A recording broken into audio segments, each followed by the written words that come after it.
সর্বনাশ, জনগণ তো খেপে গেছে, কোনোভাবে মিটারের গোড়ায় যাইতে দিচ্ছে না। আজকে যেভাবে হোক বিলটা লিখে নেওয়া লাগবে।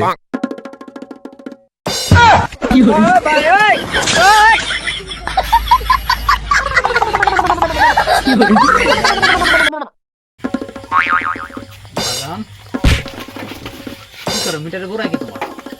10 কেজি চাউলের কাঠ আসছিল, কাঠ দিয়ে আসছি। মিটারের গোড়া কি? ওই যে ইউনিট 300 ইউনিট, মানে 300 টাকা লাগবে, 300 টাকা দেন। আমার এই করে দাও লালি লই রে, আমার লালি লই আয়। এরে আজকে আমি খাইছি, তো মাইরে দাও আজকে। এস পাল্টাইছি, বাসাও পাল্টামু, যেভাবে হোক বিলটা আজকে তুলে নিয়ে যাবো। চাচা, মিটার এটা মনে হয় নতুন কিনছেন কেন চাচা? আমি এরকম একটা মিটার কিনছিলাম, এখন দেখি আমারটার লগে আপনারটার লগে মিলেনি। না ও আইসে সাইল বিক্রি করে, তো ওইখানে কি করে? ওর কাছে আবার খাতা দেখতে পাইছি। এই তোর কাছে কি চাচা, কি হয়েছে চাচা? চাচা বিক্রি তুই আমার জ্ঞান দোস না? তোর হাতে খাতা কি?